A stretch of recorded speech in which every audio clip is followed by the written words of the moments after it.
안녕하세요. 가번호 1번 학생 맞으신가요? 네, 맞습니다. 네, 만나서 반갑습니다. 우선 서울여자대학교 바이오헬스 융합학과를 지원한 이유를 말씀해 주세요. 저는 평소에 연구지에 관심이 매우 많았으며 혁신적인 화장품을 개발하고자 하였습니다. 그러던 도중 고등학교 2학년 때 서울여자대학교 바이오헬스 융합학과에 화장품과 관련된 트랙이 있다는 것을 알게 되었으며 꾸준히 탐구를 이어간 결과 화장품 개발 연구원에 대한 꿈이 점점 더 확고해졌습니다. 확고해진 만큼 화장품 트랙이 있는 서울여대 바이오헬스 융합학과에 더욱더 간절히 진학하고 싶은 마음이 있기 때문에 이 학과에 지원을 하게 되었습니다. 네, 학생부를 살펴보니 화장품 연구에 관심을 가지고 학업을 이어왔는데 현재의 진로를 선택한 계기가 있다면 무엇인가요? 저는 고등학교 2학년이 되기 전에 화장품 사용으로 인해 생기는 트러블과 같은 부작용을 해결하고 싶다는 생각이 문득 들었습니다. 그렇게 쭉 탐구를 폭넓게 이어가던 도중 고등학교 3학년 때는 심화된 주제와 더욱더 구체화된 주제를 탐구함으로써 화장품 성분이 피부에 미치는 과학적 영향을 심도 있게 탐구를 해왔습니다. 이로써 저는 피부 건강에 기여하고 싶은 화장품 개발 연구원이 된다는 구체적인 목표와 함께 진로를 생기게 되었습니다.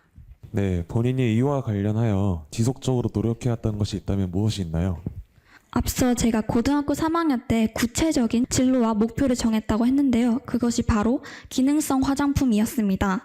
저는 우선 먼저 주름이 왜 생기는지, 그리고 자외선을 쐬면 왜 피부가 손상되는지에 대해서 구체적인 원인을 먼저 파악을 했습니다. 그런 후 기능성 화장품에 있는 성분들이 어떻게 하면 이 두 가지를 해결할 수 있는지에 대한 화학적, 생명적 메커니즘을 파악했습니다. 예를 들어서 비타민 C 같은 경우는 항산화 효과가 있다는 점에 대한 과학적인 부분과 또한 미백 화장품과 관련된 멜라닌 합성 경로를 억제한다는 이런 것들을 통해 여러 화학적, 생명적 메커니즘을 알게 되었습니다. 네, 방금 미백 화장품에서 멜라닌 생성 억제 작용에 대해서 언급을 해주셨는데 이 관련된 억제하는 작용은 어떤 것인지 구체적으로 말씀해 주세요. 미백 화장품에 흔히 사용되는 하이드로키논은 티로신과 매우 유사한 분자적 구조를 가지고 있습니다. 원래 티로시나제의 구리이온에 티로신이 붙는데 앞서 말했듯이 분자적 구조가 유사하기 때문에 티로신 대신 하이드로키논이 이 구리이온에 달라붙기 때문에 멜라닌 합성 과정을 억제한다는 것을 알게 되었습니다. 네, 이번에는 고등학교 수업 시간에 배운 내용을 물어보게 될 텐데요. 화학 원 시간의 진로와 관련하여 화장품에 사용되는 화학 성분과 그 역할 및 문제점을 알아보고 해결 방안을 모색했다고 되어 있네요. 조사했던 화학 성분의 역할과 문제점은 어떤 내용이었나요? 저는 20가지 정도 성분을 분석해왔지만 그중 가장 인상 깊었던 성분은 글리세린이었습니다. 화장품, 특히 보습제에 많이 사용되는 성분인데요.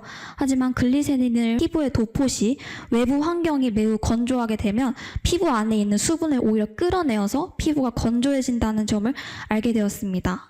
네, 이 문제점을 바탕으로 해결 방안을 모색했다고 되어 있는데 본인이 제안한 내용은 무엇이었죠? 우선 첫 번째로는 액체 분자를 더 분산시켜주는 미리파 기술을 모색했으며 두 번째로는 다른 보습제 성분들과 혼합하여 사용한다는 점입니다. 이때 다른 보습제 성분으로서 예를 들어서 설명을 해드리자면 실리콘 오일이 있습니다. 실리콘 오일은 피부 위에 수분막을 형성해서 앞서 말했다시피 글리세린의 단점을 보완해서 수분을 유지하는 역할을 할 수 있는 성분입니다. 네, 이 탐구 활동은 혼자 하는 활동이었나요? 네, 혼자 진행했던 활동이었습니다. 네, 이번에는 2학년 화학 원 시간에 뒤섞인 하모니를 읽고 형상기억 합금에 대해 조사했다고 했는데요. 형상기억 합금에 대해 설명해 줄 수 있나요? 형상기업 합금이란 특정 온도에서 원래대로 돌아오는 특수 합금 물질인데요. 예를 들어서 많이 사용하는 분야가 의료 분야입니다. 의료 분야에서는 이 형상기업 합금을 혈관 내에 투입해서 혈관 내에 있는 체온으로 인해서 다시 복구가 되고 혈관이 복구가 되면서 유지시켜주는 역할을 할 수 있습니다. 이어서 제가 질문을 드리도록 하겠습니다.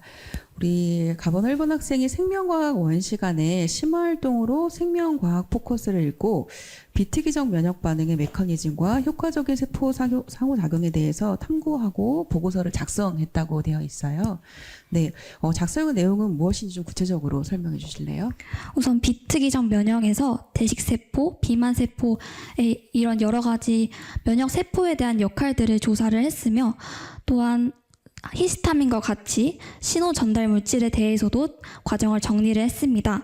그뿐만 아니라 화장품에 많이 사용되는 계매활성제 같은 성분들이 피부에 도포 시 피부에 있는 면역세포를 공격하여 피부에 자극을 줄 수 있음을 알게 되었으며 이를 통해서 이러한 성분들과 면역 과정을 이해하는 것이 중요하다는 것을 깨달았던 활동이었습니다.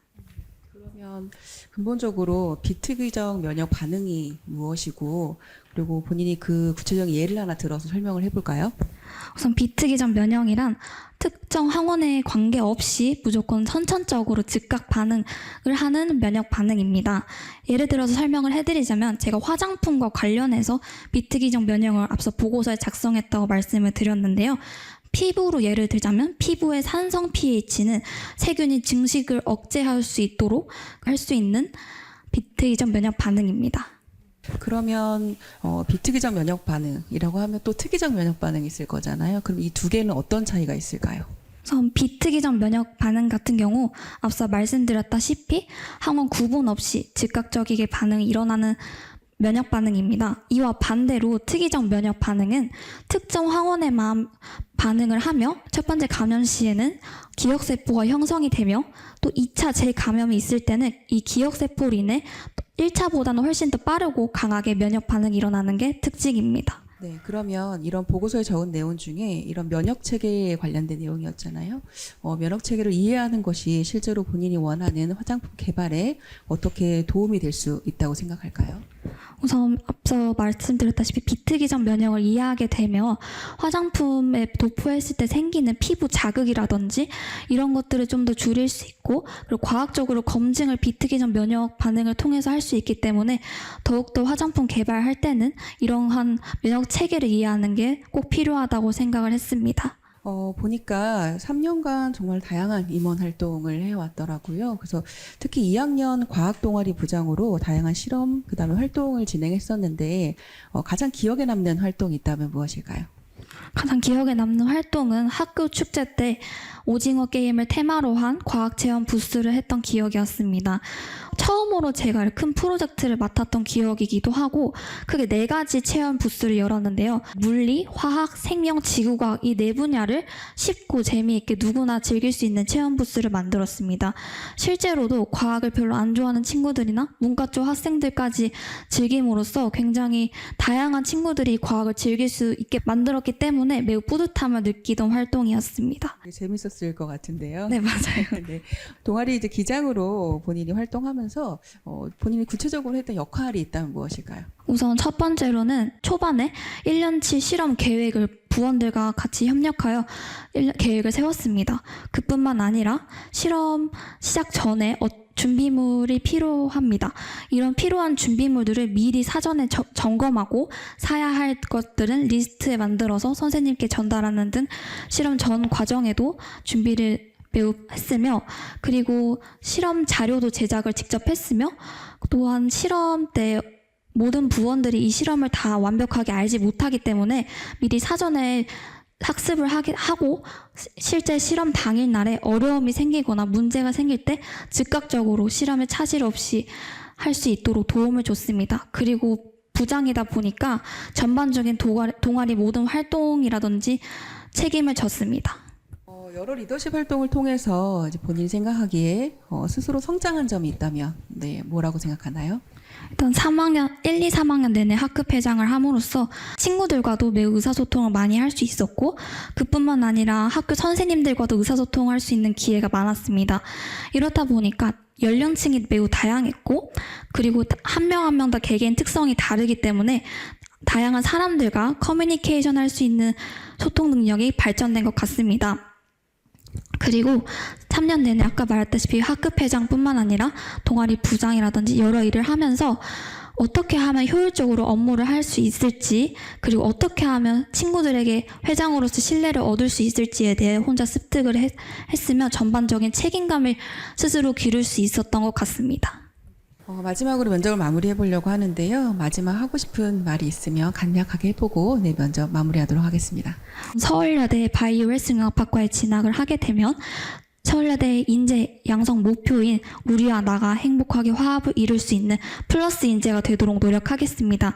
또한 저는 랩실에서도 연구를 진행을 하고 싶으며 고등학교 3학년 때 특히 세웠던 비타민 항산화제의 효과가 있을지에 대한 가설들과 멜라닌 합성 관련된 로놉신과 관련된 가설들, 이렇게 제가 고등학교 3학년 내내 세웠던 가설들이 실제로 맞는지 서울여대 바이오헬스융합학과에서 열심히 배우며 이것들을 검증하고 싶고, 또한 처음에 말씀드렸던 저는 혁신적인 화장품을 개발하고 싶다는 진로가 있었는데요. 이 진로를 이뤄서 서울여대의 자랑이 되고자 합니다. 감사합니다. 네, 감사합니다. 면접 보시느라 수고 많으셨습니다.